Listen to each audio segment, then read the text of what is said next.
en el mundo. A continuación, vamos a seguir abordando el tema de problemas del empleo por efecto de la crisis económica y la pandemia. Y en esta segunda intervención vamos a tener la óptica de un sindicalista, el licenciado Alberto Luis Cobos, que tiene experiencia laboral en el INTEL, antiguo Instituto Nacional de Telecomunicaciones.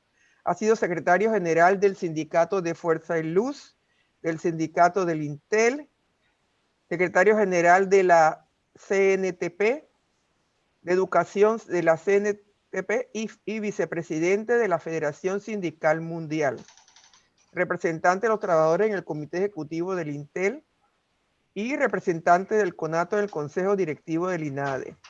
Él va a tener su intervención compartida con el licenciado Miguel del Cid, que también es un investigador de mucha data y con mucha experiencia en el campo del empleo. A continuación, el licenciado Alberto Luis Cobos. Muy bien, muchas gracias, profesora Gira y demás compañeros que están participando en esta mesa. Vamos a empezar, nuestro espacio está dividido con el doctor Miguel del Cid, quien va a hacer una intervención 10 minutos, yo usaré los otros 10 minutos. Miguel, por favor.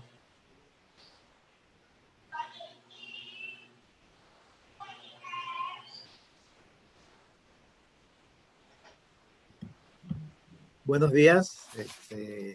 Muchas gracias al equipo del Foro Social Panamá por esta oportunidad. Efectivamente, el compañero Cobos nos ha pedido hacer una corta intervención que le sirva a él de marco para un mensaje propicio a este tema. Y para estos efectos yo tengo unas 5 filminas que no sé si me las puedan ubicar o si debo hacer, o si me lo permiten hacerlo yo, lo cual me va a permitir a mí aprovechar mejor estos 10 minutos. ¿Usted la comparte? Yo la comparto muy bien. Déjeme buscarla entonces a ver si... Ok, muy bien. Ok, muy bien. Lo primero que tendríamos que decir es que esta pandemia que vive el mundo y de la cual no se escapa a Panamá, llega un momento en que Panamá, la economía panameña, presenta toda una serie de variables del empleo en franco deterioro. Eso tiene que ver con lo que aquí ya se ha planteado, con los problemas del modelo de crecimiento y desarrollo que ha seguido el país, un modelo de crecimiento concentrante y excluyente que tiene toda una serie de características sobre las cuales el profesor Richard Morales se ha referido, y que desde el punto de vista concreto de los temas del empleo, vemos un comportamiento en el caso del desempleo relativamente creciente a partir de los años 2012-2013, cuando la economía se desacelera, y que se ubica en el orden del más o menos 7.1% en el año 2019, el año pasado, con la última encuesta de empleo, pero que también es mucho mayor en el caso de los jóvenes, por allá por el orden del 17% de la población económicamente activa juvenil de 15 a 24 años, y mayor también en el caso de las mujeres.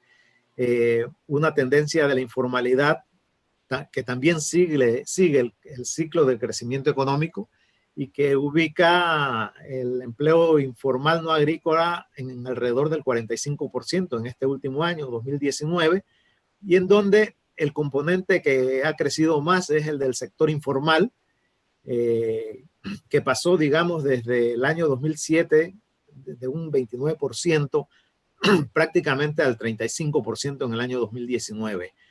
En realidad, el empleo informal es una construcción analítica, como se sabe, y lo importante es ver qué es lo que está detrás del tema del empleo informal, porque hay empleo informal no solamente en el sector informal de la economía, que ubica la informalidad en este sector en el 35%, sino también en lo que se denomina el sector formal de la economía y en el servicio doméstico. Detrás de esa noción hay una serie de categorías de empleo y de formas de organización de la producción, en donde ya decía el colega Gerson que el trabajo por cuenta propia es el componente más importante. Y es importante aludir al tema del trabajo por cuenta propia porque se trata de una categoría de empleo que la CEPAL ha denominado de baja productividad por las características que conlleva este tipo de empleo, sin protección, operando en unidades productivas que operan en baja escala, con bajos niveles de productividad, etcétera. Y lo que se ve en el tiempo es que esta categoría del trabajo por cuenta propia aumenta de manera significativa, del 31.6 al 36.3% en el año 2019, y que en el fondo lo que muestra esto es que a pesar, digamos, de un ciclo de crecimiento importante que tuvo el país en esos años, obviamente con su desaceleración a partir del año 2012-2013, decía, la proporción de empleo asalariado disminuye de manera importante, prácticamente en cerca de 4 a 5 puntos porcentuales en este periodo bajo consideración. O sea que a pesar de ese alto ciclo de crecimiento económico, la economía fue incapaz de generar suficientes empleos asalariados para proporcionar a la creciente fuerza de trabajo. En el caso del sector del empleo asalariado privado, se redujo del 44.7 al 40.9% de la fuerza de trabajo. Esto de la informalidad también tiene que ver justamente con el acceso de los trabajadores a la seguridad social. Ahí hay un tremendo déficit. En el largo plazo, prácticamente ha habido alguna variación, digamos, en el acceso del conjunto de la fuerza de trabajo a la seguridad social, pero en el largo plazo prácticamente la mitad de la fuerza de trabajo no accede a la seguridad social. Y dentro del conjunto de esta fuerza de trabajo, las categorías que menos acceden a la seguridad social precisamente son los trabajadores independientes, los trabajadores por cuenta propia, que alrededor del 96% no acceden a la seguridad social. Y en el caso del servicio doméstico, alrededor del 80% de esta fuerza de trabajo no accede a la seguridad social. Ahora, no solamente se trata de un problema del mercado laboral, ha habido una evolución el desempeño de una economía y de una sociedad que muestra extraordinarios signos de desigualdad. Eso se expresa en lo que se denomina la distribución personal del ingreso, el primer gráfico que tienen ahí a mano izquierda, y que se sintetiza en el hecho de que en el tiempo esa distribución personal del ingreso es extraordinariamente regresiva. Panamá se dice que es el tercer país con peor distribución del ingreso en América Latina, y eso se refiere precisamente a la distribución personal del ingreso, pero además de esta expresión está lo que se denomina la distribución funcional del ingreso, es decir, la distribución primaria del ingreso entre lo que es el excedente de explotación de las empresas y lo que es la masa de salarios que reciben los asalariados, y en donde esta última, la proporción de los salarios respecto al producto ha disminuido en el tiempo de manera importante, como lo muestra esta segunda gráfica. Eso tiene que ver con un tema que es claro en el caso de Panamá, y es el importante rezago que ha tenido los salarios de mercado en el tiempo. Si una simple comparación de lo que es el índice acumulado de los salarios respecto al índice acumulado de crecimiento del Producto Interno Bruto, ahí hay una brecha importante en donde el índice de la mediana salarial aumentó en 147, mientras que el índice de crecimiento del producto en 210,7%. Ni hablar del tema de la pobreza, pues todo eso se expresa en una situación de pobreza que es mucho más acentuada en las provincias respecto al ámbito nacional y respecto a las provincias del eje metropolitano, y mucho más acentuada también en el caso de las comarcas, tal y como lo muestra esta gráfica, en donde esos niveles de pobreza están por arriba del 70, 80 y hasta el 90%, dependiendo de la comarca de la cual se trate. Ahora, muy rápidamente algunos comentarios para darle la entrada al compañero Cobos. Bueno, el colega Gerson ha hecho referencia a los efectos inmediatos de la pandemia sobre las economías, sobre el mercado laboral. Panamá no es una excepción de eso. En realidad hay alguna dificultad para medir los efectos de la pandemia en la coyuntura. Se sabe de la suspensión de los contratos. De acuerdo a la prensa hace poco, se habla de 250,000 contratos que todavía están suspendidos.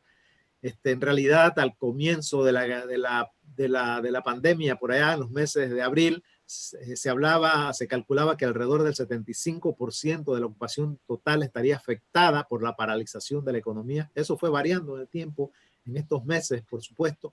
Reducción en las horas de trabajo, deterioro de las condiciones de trabajo, exclusión creciente de la cobertura de la Caja de Seguro Social, del acceso de los trabajadores a la seguridad social, mayor exposición al riesgo y sobre todo el tema de esa incertidumbre sobre el retorno, que eso no está claro, depende del comportamiento de la pandemia y que si bien se habla del tema de la normalidad y estas últimas normas de transición están referidas a diciembre del año 2020, es obvio que en diciembre del 2020 las condiciones para el retorno no van a ser aquellas que van a permitir al grueso de la fuerza de trabajo regresar a sus empleos.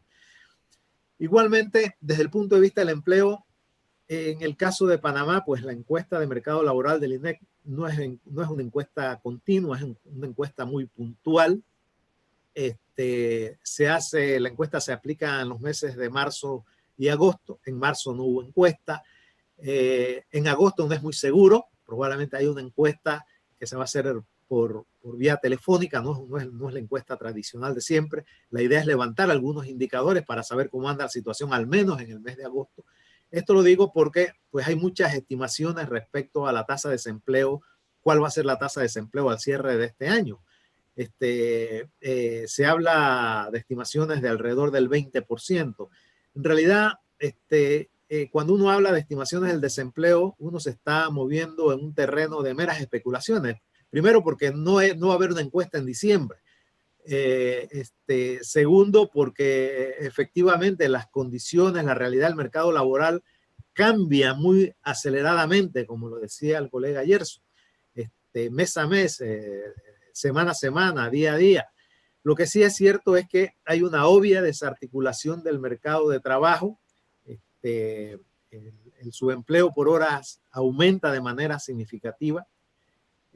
Aumenta de manera importante el trabajo independiente y eso es obvio. O sea, el tema está en que el cálculo o la estimación del desempleo no sale, por ejemplo, de hacer una suma aritmética entre el número de personas que tienen los contratos suspendidos más el desempleo del año anterior, porque en el medio hay otras consideraciones que tomar en cuenta, ¿no?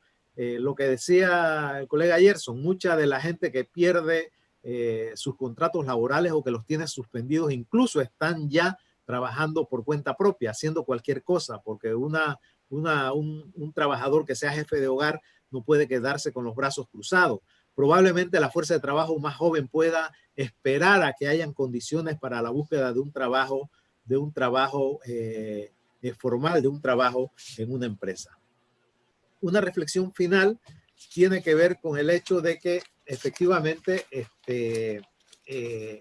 hay extraordinarios desafíos desde el punto de vista de las políticas para enfrentar la coyuntura de crisis, para la recuperación y para caminar hacia un desarrollo sostenible. Lo que es claro es que no se puede revertir el estado de desigualdad y el deterioro creciente del mercado laboral con las mismas políticas, ¿no? Con las mismas políticas de desregulación generalizada, de apertura indiscriminada, de desmantelamiento de la institucionalidad pública en el largo plazo, lo cual incluye a la institucionalidad laboral. Se requiere un cambio en la orientación de las políticas económicas y sociales. Allí hay un referente importante sobre el cual hay un alto consenso en el caso Panamá, y es esa visión de la Agenda 2030 de las Naciones Unidas para el Desarrollo Sostenible. En materia de crecimiento está ese octavo Objetivo de Desarrollo Sostenible que alude al compromiso de los países por un crecimiento sostenido, inclusivo, sostenible, pleno empleo productivo y trabajo decente para todos. Obviamente el cambio no va a venir por sí solo. El movimiento social, el movimiento popular tiene que empujar con todo hacia ese cambio. La pregunta es cómo hacerlo, y eso depende pues de una estrategia de acción del movimiento social, del movimiento popular, que habrá de combinar, desarrollar planteamientos, empoderar, fortalecer los conocimientos a través de foros como este, o a través de la acción, de la movilización propiamente, o a través de foros de diálogo social en el cual nos movemos mucho de los que participamos en este foro. Bueno, este es mi mensaje y le doy la palabra al compañero Cobos. Gracias, compañero del CID. Bien, compañeros, nosotros iniciamos señalando que en las notas que estuve trabajando, la encabecé diciendo: la reactivación económica neoliberal amenaza los puestos de empleo y los derechos de los trabajadores. ¿Por qué partimos por ahí? Es que la economía nacional, como ya lo han señalado varios de los que me han antecedido, ya antes de la pandemia venía cayendo. O sea, al momento de iniciar la pandemia, el desempleo ya estaba en un 7%. Y sin ninguna posibilidad probable de mejorar. O sea, el entorno internacional reflejaba que el neoliberalismo y esa crisis económica afectaba a la mayoría de los países, y nuestro país, que está vinculado a esa economía de servicio, que siempre ha estado vinculada a la economía de servicio, de todas maneras es impactada. Hubo un periodo donde nuestra economía trató de separarse de esa política de vender servicios. Fue con el proceso dirigido por el general Omar Torrijos, cuando se habla del Estado productor, que se estatizan los servicios públicos, se crea la fábrica de cemento, se fomentan los asentamientos campesinos. O sea, se toman una serie de medidas que buscaban ampliarnos, separarnos de esa dependencia del comercio y de los organismos financieros internacionales, buscando algo de independencia. Eso fue un periodo corto. Inmediatamente se da la reversión de ese proceso y se incorpora el neoliberalismo durante el gobierno del presidente Valladares, que se implementan, porque ya en el 1986, los organismos financieros habían intentado imponer sus leyes de modernización de la economía, le llamaban. Hubo una gran huelga del CONATO por más de 10 días enfrentando esas medidas. Entonces, finalmente, después de la invasión, que ellos tienen desorganizado al movimiento sindical, gran parte de nuestros compañeros despedidos, movimiento, algunos compañeros todavía en campo de concentración, ellos impulsan su plan de transformación firmado por los gobiernos de Endara, Ford y Arias. Entonces, ese periodo inicia ese neoliberalismo con un paso acelerado, y como explicó Richard Morales, es la continuidad de un proceso que se viene implementando, pero que ahora en este momento está en caos. O sea, el neoliberalismo en este momento no es capaz de resolver ninguno de los problemas. Imagínense ustedes tratar de resolver el problema de la educación vía el neoliberalismo, de privatizar la educación. Si ahora mismo las escuelas privadas están pidiendo que el Estado la sostenga. La salud, la debacle que se produjo en el sistema de salud ahora con la pandemia refleja que tenemos que reestructurar ese sistema de salud, tenemos que recomponer toda esta economía y el neoliberalismo no es alternativa. Entonces nosotros tenemos que revisar el Ministerio de Salud durante este periodo de la pandemia, lo que es correcto. Tomó medidas para proteger a la población y a los trabajadores y señala el cierre de las empresas y por periodos de cuarentena. Eso, claro, afecta, creo que nadie discute que la economía está afectada, las empresas cerradas, se interrumpe todo el proceso de producción y eso entonces agrava la situación económica del país y con una población de trabajadores, como lo han explicado los especialistas que me han antecedido, con una alta población de trabajadores de la informalidad que tienen que salir a buscar su comida diariamente, si no salen no comen. Entonces hubo esa confrontación de la política oficial tratando de mantener la cuarentena y los trabajadores, la gente humilde, tratando de salir a buscar los recursos que necesariamente necesitan para subsistir. Lo que hizo el gobierno con los planes de distribución de la bolsa de comida, de los vales, de los bonos, ninguna de esas alternativas cumplieron eficientemente la atención a las necesidades de los trabajadores y sus familiares. Incluso, si recordaremos, esos son los movimientos más frecuentes que hemos tenido, se han producido en las comunidades reclamando la atención. Yo creo que el sistema de distribución no fue eficiente y además los montos tampoco satisfacían las necesidades de la población. En esa situación, entonces, no se ha superado. No se ha superado porque se está abriendo algunas actividades económicas. Yo opino que el problema del desempleo y la precariedad aquí va por lo largo. Esto va a continuar. Eso no tiene posibilidad de detenerse en breve tiempo. ¿Por qué? Porque las empresas panameñas, ¿cuál ha sido su conducta en los últimos años? Las principales empresas panameñas fueron vendidas a extranjeros. Se vendieron la cervecería, se vendió Café Durán, se vendió la industria Pascual. Entonces nuestros empresarios no están anímicamente, ideológicamente, políticamente para enfrentar crisis. Ellos salieron apenas esas dificultades y han vendido las empresas. Entonces, ahora que el gobierno está redistribuyendo recursos para que se active la economía, yo no estoy seguro que ellos van a hacer las inversiones.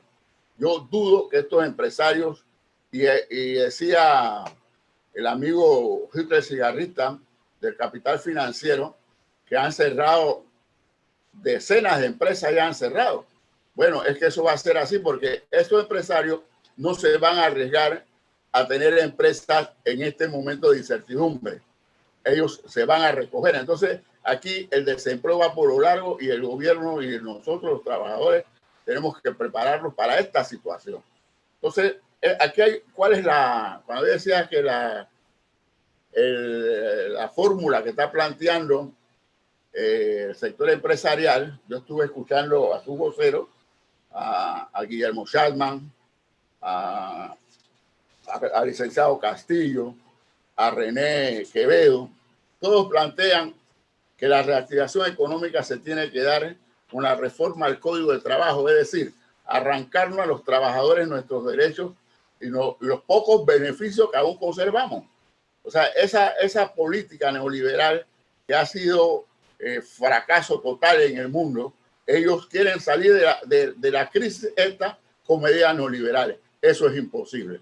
Eso va a traer contradicciones y estamos seguros que la clase obrera está preparada, y eso fue lo que le pasó en la mesa tripartita, y es que ellos no han medido el desarrollo científico, técnico de los dirigentes de la clase obrera.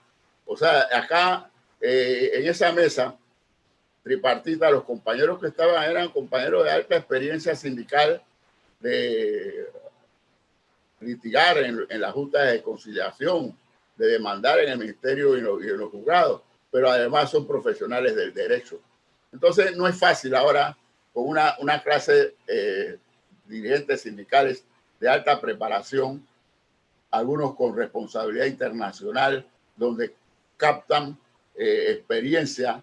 Entonces, por eso fue que en la mesa tripartita el sector empresarial no pudo imponer lo que quería y luego vía el Ministerio de Trabajo trató de hacerlo por la Asamblea, donde tampoco se pudo. Bueno, ese panorama nosotros tenemos que verlo, que el sector empresarial pretende salir de esta crisis por vía neoliberal. Y eso no va a ser posible. Ya esta sociedad ha madurado. Mire, en este momento no hay nadie que no considere que este modelo ha fracasado. Eso lo dicen la gente de la iglesia, le dicen los políticos, le dicen los jóvenes estudiantiles, la iglesia sindical, la intelectualidad. Todos los sectores en este país reconocen que este modelo ha fracasado y que no tiene posibilidad de resolver los grandes problemas que tenemos. Este tema del alto nivel de trabajadores en la informalidad, claro que no es una característica panameña. Ya hace algún tiempo en Perú, con ese nivel de informalidad, un autor escribió el libro El otro sendero, porque es que la informalidad no resuelve los problemas de calidad de vida, de seguridad de la familia de los trabajadores y se mantiene la posibilidad de la confrontación social, porque esa calidad de vida en un país y los mismos voceros de las empresas privadas reconocen, ellos señalan que nosotros tenemos los salarios más altos, pero también reconocen ellos mismos a renglón seguido que aquí el costo de la vida es más alto también. Nosotros tenemos costo de la vida equiparable con ciudades del primer mundo, de Europa, de Estados Unidos. Entonces, esa contradicción que tienen ellos de señalarnos los niveles salariales y el costo de vida, nosotros tenemos que decir eso, o sea, la presión que tenemos los trabajadores por sobrevivir, para poder cumplir con los compromisos que una familia demanda, que la sociedad demanda, es objetiva. Aquí no es gana de molestar, no es gana de protestar, es que tenemos que hacerlo y es necesario. Ahora tenemos otro problema, y no es nuevo, sino que como todos los sectores, la pandemia afloró los problemas. La incorporación de la tecnología en los procesos de producción se vienen dando ya desde hace algunas décadas. Aquí hay muchas empresas que están totalmente tecnificadas, ya que hay empresas robotizadas, pero no en todos los sectores. Entonces, hoy cuando se les tiene que exigir al trabajador el manejo de la tecnología, entonces tenemos que prepararlo para ello. Y ahí entonces aparece la necesidad de que el INADE, los trabajadores nos empoderemos del INADE y exijamos la formación profesional para los trabajadores. Ese es uno de los problemas. Se nos dice que la mano trabajadora panameña no estamos preparados, que las empresas vienen y se tienen que ir para otros países porque no tenemos los trabajadores preparados. Bueno, aquí hay un problema mucho más grave, y es que mientras aquí no exista planificación, entonces tenemos un problema para saber cuáles son las empresas que vienen y qué tecnología se necesitan. Entonces tú no puedes, miren lo que este momento de crisis del COVID aquí demostró. Imposible yo imaginarme la cantidad de médicos desocupados que tenía el país. Pareciera, con las necesidades de salud que tenemos de atender los centros de salud y más, no me podía imaginar yo que teníamos tantos médicos desocupados. Entonces ese es un problema de que si el INADE forma la mano de obra sin tener una orientación clara hacia dónde va, nos vamos a tener un bolsón de gente graduada en competencias y el mercado no la absorbe, no la recibe. Entonces ese es un problema que tenemos aquí. Aquí tiene que haber una planificación de la economía para ordenar esto, para poder exigirle a los centros de capacitación y a los trabajadores que tengamos las competencias que el mercado laboral está exigiendo. Entonces son problemas que no se han debatido suficiente y que ahora este foro por lo menos permite que iniciemos a atender estos temas que se conozca, por ejemplo, el interés que tenemos los trabajadores de que se discutan las políticas públicas.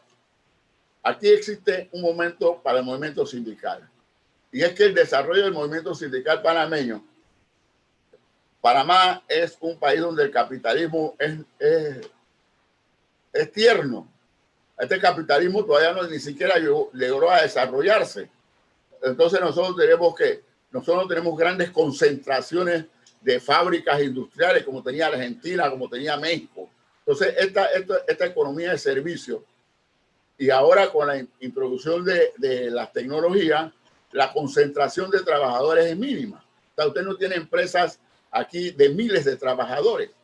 Entonces ese es todo un proceso que cuando el empresariado se dirige y se refiere al movimiento sindical, dice: ustedes no representan a los trabajadores porque ustedes nada más tienen organizado el 11%, el 12%.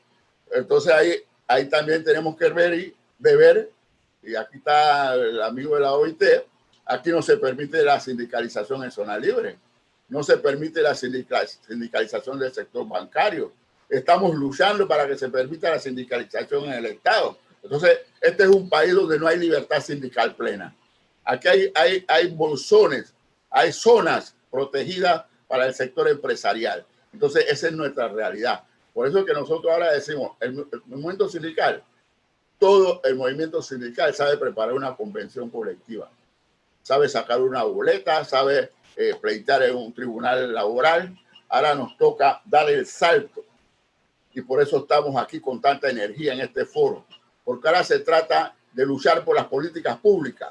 Ahora se trata de hacer una transformación del modelo. No podemos creer que el sindicalismo se va a quedar en las tareas reivindicativas. Eso sería traicionar nuestros compromisos. ¿Por qué digo que traicionar nuestros compromisos? Porque el movimiento sindical es la estructura organizativa más desarrollada que tiene este país, del movimiento popular. Está la iglesia, está la policía, bueno, pero del movimiento popular, aquí nosotros tenemos locales sindicales en todas las provincias, con instalaciones, con redes de comunicación. Entonces, ese recurso material y humano que tiene el movimiento sindical, ahora tenemos que aportarlo a la transformación. Ahora tenemos que aportarlo a este esfuerzo que se hace acá en el día de hoy, de buscar la manera de ponernos de acuerdo, de buscar un consenso, a ver si logramos la transformación de este modelo que no le resuelve a nadie, no le resuelve a los campesinos, no le resuelve a los trabajadores, no le resuelve a la juventud, no le resuelve a las mujeres. Entonces, ¿qué hacemos nosotros con este modelo? Tenemos que transformarlo. Y es importante también que están apareciendo nuevas condiciones en los hogares de los trabajadores. Licenciado. Sí, ya. Sí. Termino con lo último. La arquitectura tiene que variar y construir los hogares de los trabajadores para lo que somos hoy, donde también hay la escuela. Tiene que haber espacio para que la familia estudie y todo lo demás, porque ese es lo nuevo. Muchas gracias, profesora.